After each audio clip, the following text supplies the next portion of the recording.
concerned about your planet than you are.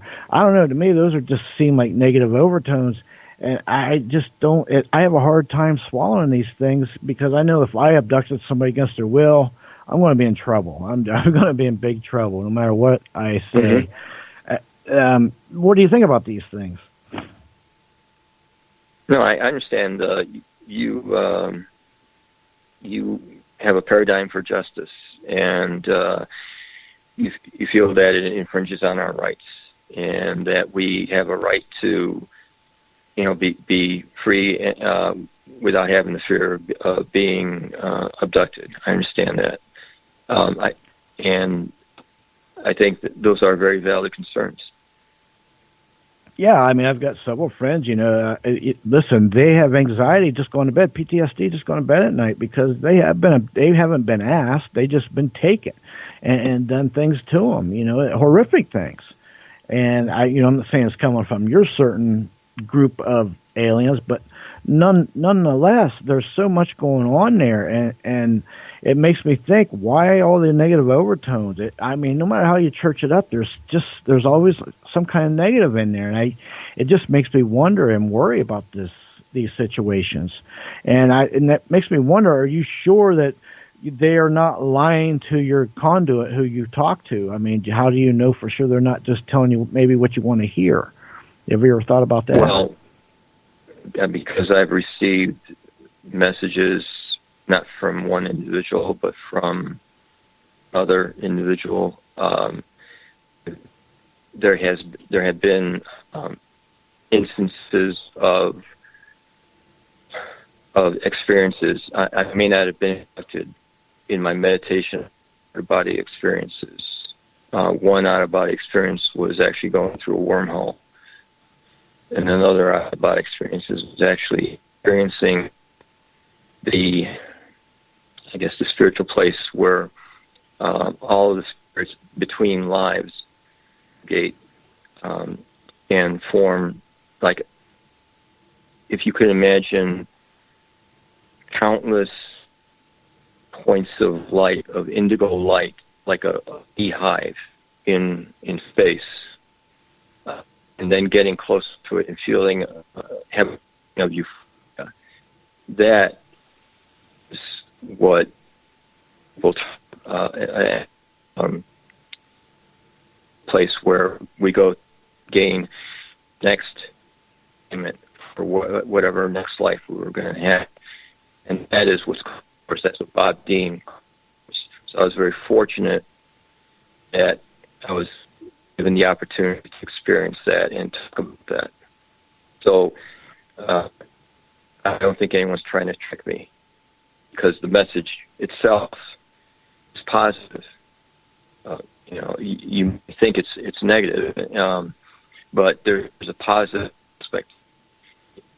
If we put our heads together, our existence, and start to change the way we live, if the atheists start to think about life as what they can see and touch and feel, and if the religious people think that whatever that they believe has to do with science explaining it and physics explaining it, I think we could start to a better. Yeah, can you talk a little closer to the phone? You was really breaking up bad there.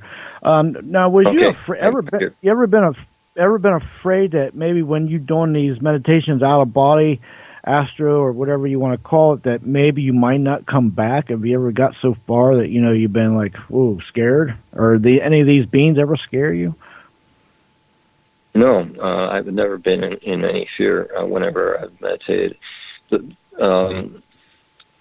One thing is that, and people will tell you when you shield yourself, anything that is malevolent, and if something happens, the one thing to do, and believe it or not, this is what is documented in one of the chapters of the novel from one of the individuals who I call the divine warrior. he was visited by what we would call an archon, which is a interdimensional gargoyle type creature. And it was like a night terror, and the creature was on him while he was laying down on bed, and he just called out, in the name of Jesus, I command you to leave. And sure enough, that creature. So there's something to that. Yeah, so then you're talking spirituality with these beings, so then there must be some kind of religious overtones if you're calling out to Jesus and it helps get away these nasty things. They don't touch on that at all? Well, see, this is another thing, is that religion has kind of misinterpreted this was and what Jesus was all about. This was a hybrid. It was artificial insemination, and the Star of Bethlehem was not a star. And so when they crucified him, they knew who he was just by his appearance. He was different. He had a different aura about him, and he was sent actually as a test for humanity, and to see if we'd be able to evolve spiritually. And we failed the test, and he's not coming back. So there's a lot of things that Christian religion has it wrong. There's a lot of interpretations. Yeah, you're breaking up there. I don't know why, but yeah, I heard most of what you're saying there. So then these guardians, what's the end game? What's their main purpose coming up? For the Watchers? Yeah. Well, I think my role has a lot to do with it. I'm sure that they work with other individuals that have similar, I guess, responsibilities, roles, assignments. And I'm pretty sure that they're watching to make certain that we don't get into any mischief on the planet, especially if, I don't know if you have heard about the instance of extraterrestrials stepping. You're breaking up so bad, Paul. You're breaking up so bad. We're going to have to cut it here. It's I'm sorry. It's just breaking up so bad. Again, where can they find your book, Paul?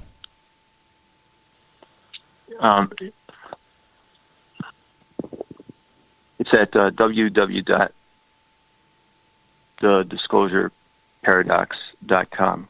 I had you on speakerphone, and I thought it was working. Yeah, it's just I'm getting radio stations messaging me right and left. I'm going to have to end the conversation, and I'm really sorry, but I mean, it's been almost an hour, and out of the hour, probably a half an hour. It's been, when you go back and listen to it, you'll hear it breaking up, and we're losing a whole bunch of stuff in between. Again, where can they go to your website, and how many pages is it? Is it a weekend read, or is it a week read? Oh, what the website? No, your book. The novel? Well, it's 288 pages, 15 chapters. And it's on Amazon.com, both in the Kindle version and in the paperback version. Yeah. Well, Paul, I'm sorry it just wasn't working out with your audio. Either you're going to have to figure out some other type of, if you do any more interviews with a different type of phone or something. Anyway, I just want to thank you for coming on the show, and I'm glad you were able to get out as much as you did about your book. People, check it out on Amazon and purchase it, and, give it a weekend read or whatever. And that's all I can say. Paul, you have a great week. All right.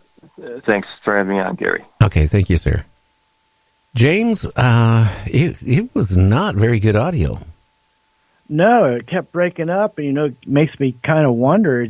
Certain guests we have, it just seems like we just cannot hear what they got to say. Yeah. Anyway, you know what? We got about a little bit more than a half an hour left on the show. I mean, this week we're going to be talking about so many different things, cryptics and stuff like that.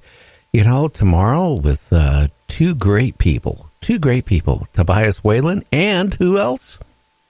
Lon Strickler, friends with both of them, and my goodness, the reports Lon gets in, and Tobias too, is I'll tell you, they get some bone-chilling reports coming in, really. They certainly do. Now, getting on to the thing, why would just one person get this communication? It is coming from an outsource, from a psychic or whatever. Those type of things, I'll be honest with you, I get nervous about. If the person isn't getting the communication themselves and they're getting it through psychics, I don't trust psychics. No offense, I just don't. You know what? You just broke up real bad right there. I did. Yeah, okay.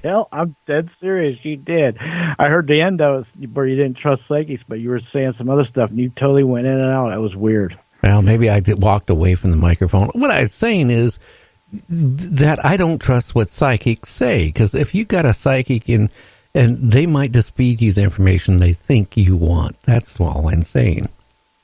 Well, yeah, listen, with anything else, who's to say that the information that these beings are giving you, who's to say that's not true? Who's to say they're not telling you to lull you in, for the big finish? Who knows? I'm just saying, who says we can trust what they're saying? That's all. Well, I wouldn't trust them. Not, I've been, as you know, I've been doing this a long time, and you're learning a lot. You've been on it for the past year. You know that the reports we get, and from very credible people about abduction cases, that none of it has been, friendly. It except for a few. I mean, it's always been where pain, suffering, people being taken off world, not being returned, experimented on, sperm removed from them, all this type of stuff. If they didn't care about us, but they were worried about the world, then why are they bothered doing this other with us? That's the part I don't understand. Oh, trust me, I know. And, not just being on here, I've got 30-plus years of researching and studying this and interviewing people throughout the years and talking to them. And there's a lot going on here. We just don't have the answers. But I can tell you this much. No matter how you church things up, there's a lot of negative overtones to a lot of this. Oh, yeah. Anyway, we're going to be back in about 3 minutes. You're listening to James Krischbaum. You're listening to me, Gary, on Night Dreams Talk Radio After Dark. And we'll be right back after the stations take their break, and I'll play some more music from Metatron Power and Light. This is a new release. I played it earlier today. This is a brand new release. It's on the market to purchase it today. You can go onto our website, and you can go onto the link, and then you can actually purchase this song. Great song. We'll be back.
Destination.